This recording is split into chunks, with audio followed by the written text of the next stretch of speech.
Hello guys, and welcome back to another cold episode. On today's episode, as you can tell by the title and the thumbnail, we are talking about the most popular, or what seems to be the fan favorite, branded build. That being the Frightfur branded stuff. Frightfur branded Despia. So, yeah, let's quickly do the card by card. Now, one thing to note is that with this deck, it is a lot more consistent, and you're able to make your plays a little bit more consistently. However, one thing that I don't like about this is that you're not able to end on 1, a negate, and 2, Dracoback. You don't have access to Dracoback, which allows us to actually deal with this guy very, very easily. Sure, you could always just potentially branded opening, but you don't always have access to branded opening. So, having access to the adventure engine when you don't have branded opening allows you to just bounce this card back and truly deal with it. This deck doesn't really have a way to deal with this card outside of branded opening. So, yeah. I don't know why people like this one as much. I really don't. Anyway, let's move on. So, first things first, I'm not playing any hand traps. The reason for that is because hand traps aren't really that great in this deck, just in general. Yeah, it's better to play things like just more engine and just play through boards. Oftentimes, the opponent isn't ending on, like, unbreakable boards unless they are specifically playing the Halcdon shenaniganries where they have, like, 1,000,000 garnets, and you just gotta hope that you go first there. But, you know, that's best of ones. So, yeah, let's just quickly do the card by card. So, starting off, we have the triple Despian Tragedy. We are also playing triple Allure of Darkness because we are playing 3 of this. Or, more so, we're playing 3 of this, so we want to play as many of these as we can. We're also playing a lot more Dark Monsters than normal, or the previous version of the deck, so it does make more sense to play the Allure. We're also playing the Edge Imp package as well as the Frightfur stuff. So we're playing the 2 Edge Imp chain, the 2 polymerization, and then the triple Frightfur Patchwork. This just seems to be the best ratio. You can fight me on it, but it's you're incorrect. Next up, we are playing the 1 Snow to dump off of the branded fusion. This card's absolutely crazy and should be banned. Thank you. We have 2 Fallen of Albaz. It's just the best of the ratios. No reason to run 3, just run 2. We have the triple Aluber because nothing's contesting our normal summon, the 1 Ecclesia, the 1 Mercurier, and the 1 Kit. Kit is basically another Aluber. There you go. However, it's searchable off of Lost, as well as I believe if you banish the Mercurier, you can get it as well. Next up, we have the 1 Dramaturg as well as the 1 Ad Libitum to gain extra bodies onto our field. For the spells, we have the 2 Polymerization, as I previously mentioned, the 3 Allure of Darkness, and the 3 Frightfur Patchwork. Then we have 1 Pot of Prosperity. This card is absolutely busted and definitely should be banned, but alas, we still have it. And yeah, you just get a dig 3 for your combo pieces, or potentially another, just another card in general. Next up, we have the triple branded fusion, the 1 branded lost, the triple opening, and the double red. Pretty standard for those spell lineups. Next up, we have 2 super polymerization, 2 called by the grave, and 2 dimensional barrier. I figured, hey, let's blow our opponent out if we're able to go first, hence why we are playing the dimensional barrier. With the decks like branded, as well as Sword Soul, as well as even the Halcdon stuff, just absolutely getting demolished by dimensional barrier, calling synchro or fusion, I figured, hey, let's try this out. And honestly, whenever I was able to see this card, it really did help me out. Besides, like, once, where I played against, I think it was Phantom Knights, and I drew 2 of this.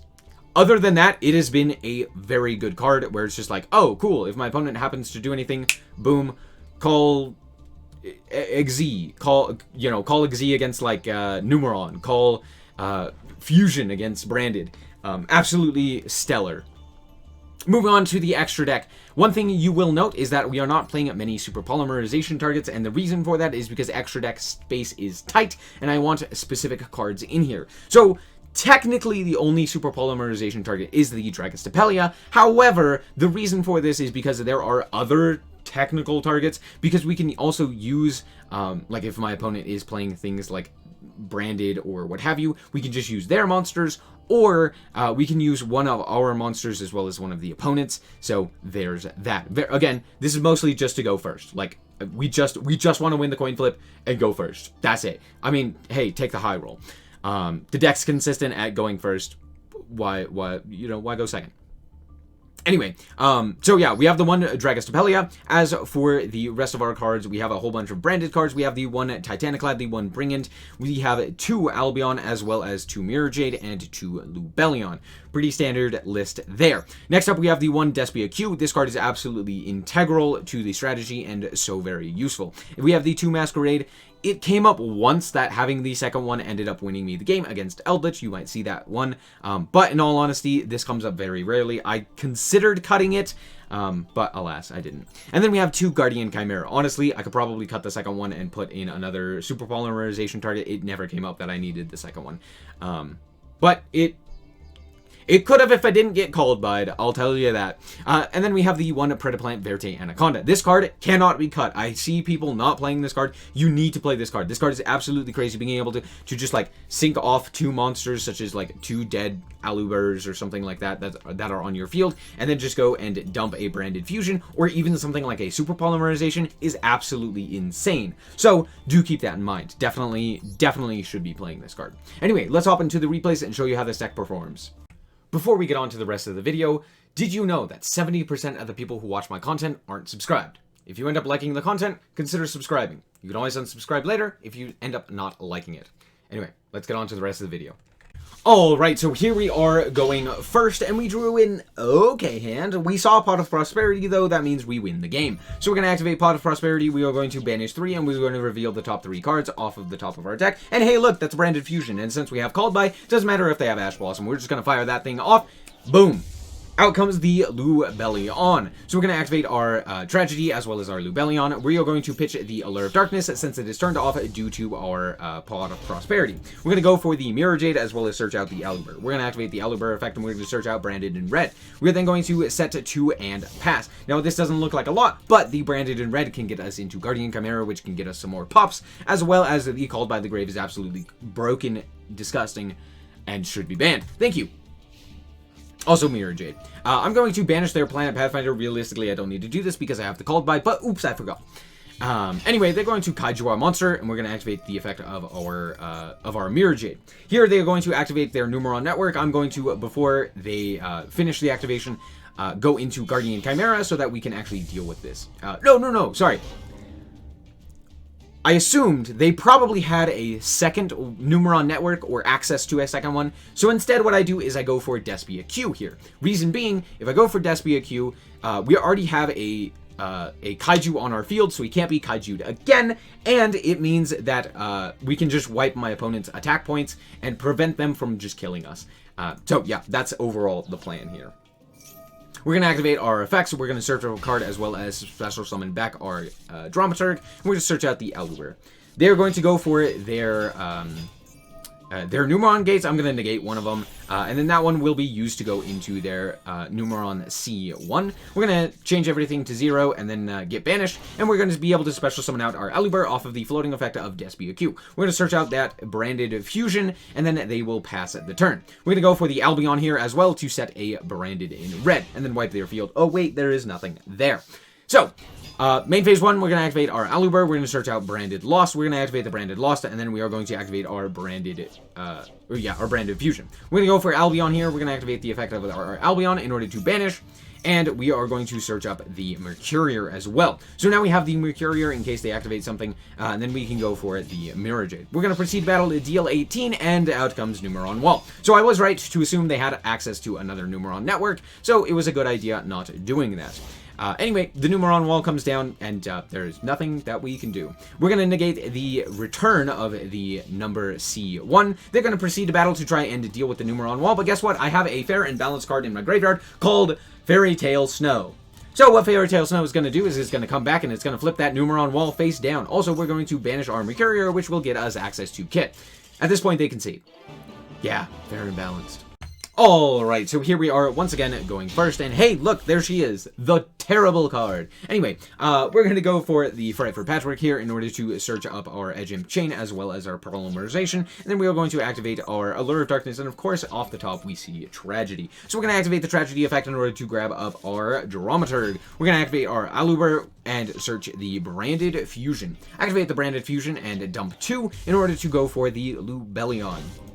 I actually end up sending the Tragedy just so that we have access to our branded fusion if we need it. So yeah, that's why we dumped that. Anyway, we're going to discard the Snow in order to shuffle back two of our monsters in order to go for the Mirror Jade. We're then going to activate the Polymerization in order to go for Masquerade as well. So this is one advantage that this deck has over the Adventure Engine, is the fact that you are able to end on Masquerade and Mirror Jade. That's normally what you end on. However, I do feel the Adventure Engine and Mirror Jade seems to be a little bit better. So, yeah, that's why I like the Adventure Engine more. Also, hand traps. Anyway, so we're going to bring back our Dramaturg. We're going to set the Dimensional Barrier and pass. My opponent is going to go for Rhoda here, and they are going to search up the Liquid Solid Soldier. And at this point, we do have the Dimensional Barrier, so if they ever try to go for a fusion, we should be able to stop them. However, D-Force is a heck of a card. I basically need to keep them off of 3 monsters. However, they will reveal in their hand that they have basically everything they need to get as many monsters as they could possibly want. They're going to go for their Ferris here, and they are going to ditch Malicious. So at this point, I literally cannot stop them from getting 3 monsters onto their field for the summon of Plasma. Plasma is also going to then be able to take our Mirror Jade, which makes things even more problematic. Plus it's a skill drain, plus it can't be targeted, plus L, plus ratio, plus UI. Moving on! So, out comes Vision Hero Increase. We are going to activate our effect of Mirror Jade in order to banish, and they are going to activate their effect of Increase, which is then going to be banished, which means it gets no effect. So, whoops. Now, the only play that they could possibly make is just go for Plasma here, unless they have something like Mask Change or Polymerization or something like that in hand, which would have absolutely lost to the Dimensional Barrier. So, there's that. They're going to go for the Plasma, they're going to yoink up our Mirror Jade and attack into our 2 monsters and pass. Fantastic.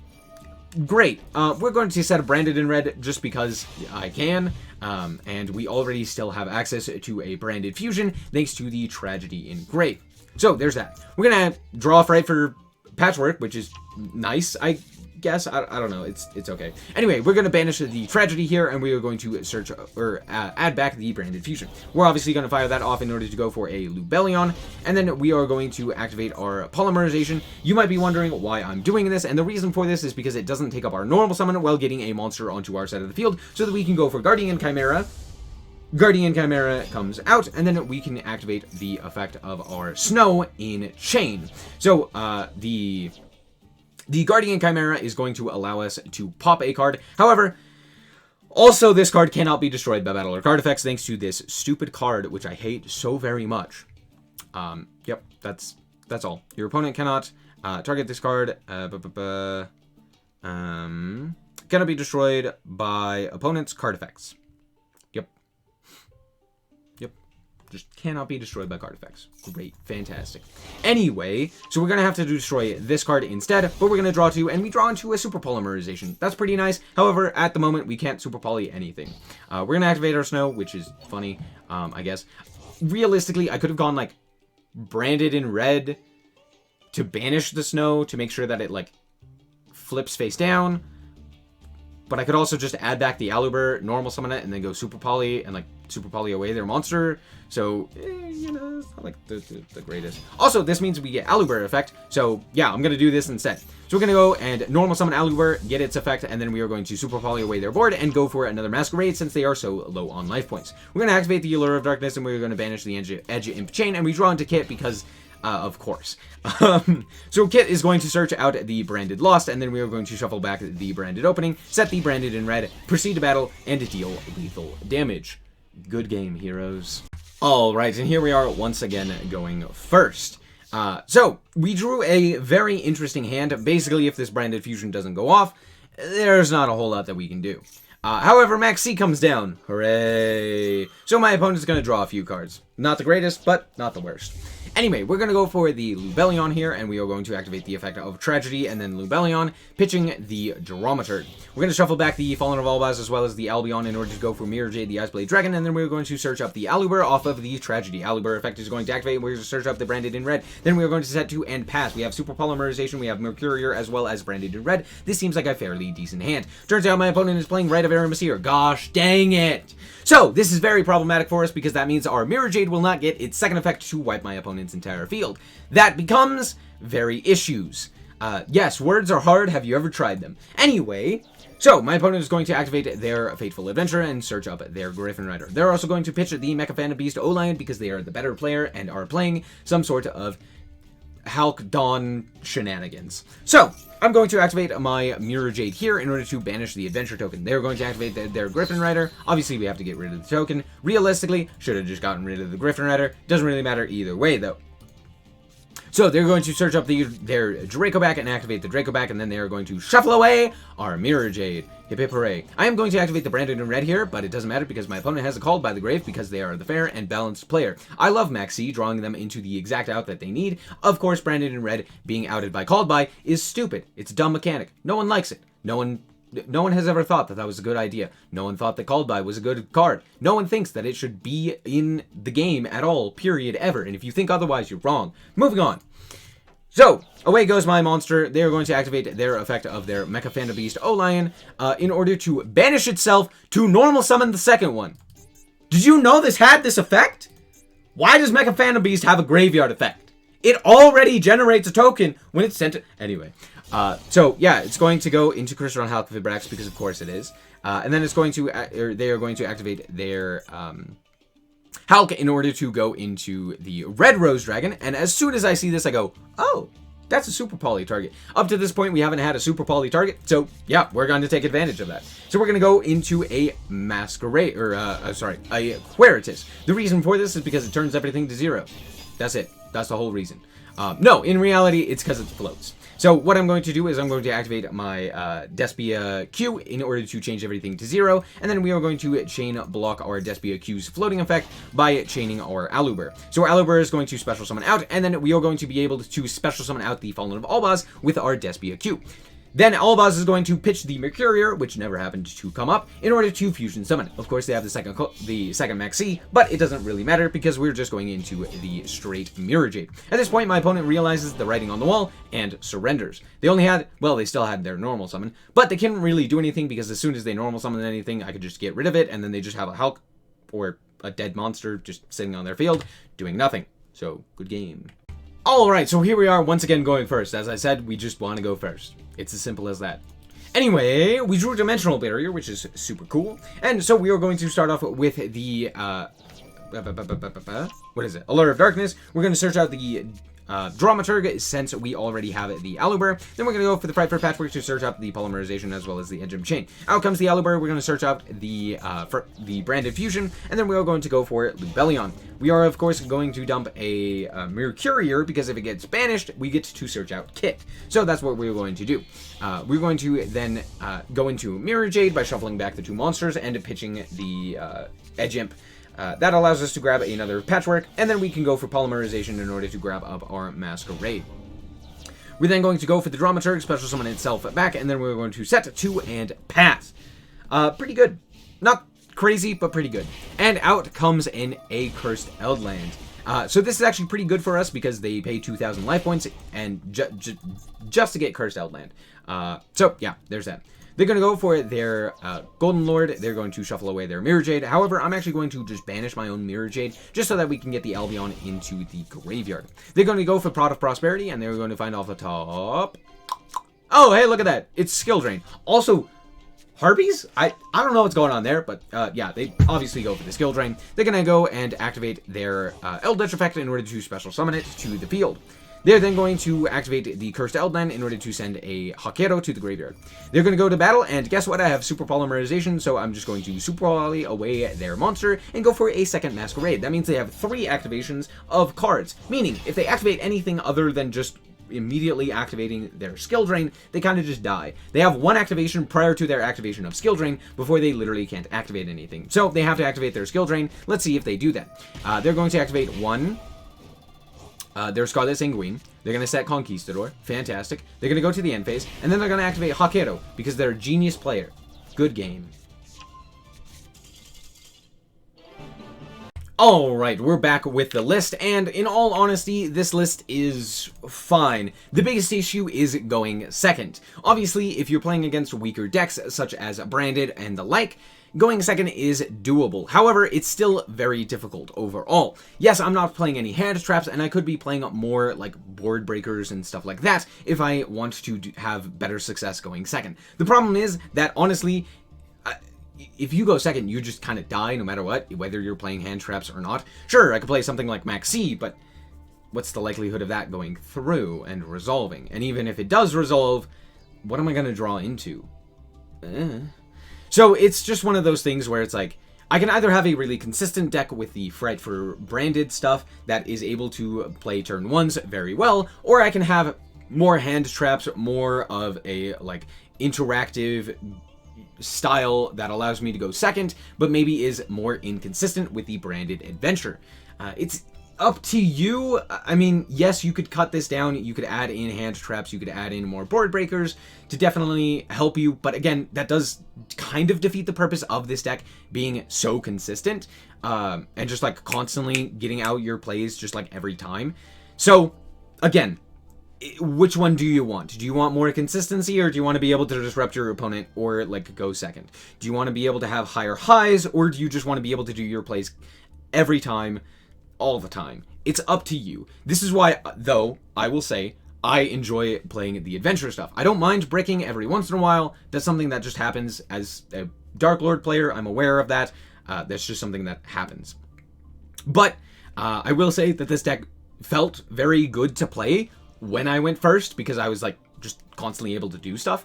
But yeah, if I ended up going second, it was just like, well, hope and pray I draw a Super Poly or something like that, and it never ended up working, and then it just died. Cool. But yeah, anyway, that's going to be it for this episode. I hope that you guys did indeed enjoy. If you did, a like is very much appreciated, and if you want to check out more content like this, as well as more Yu-Gi-Oh!, then just be sure to subscribe. Anyway, thank you guys so much for watching, and remember to always stay frosty. Bye-bye. Shout out to the Frost Guard, my members. Thank you guys so much for the support, and I hope you enjoy the content.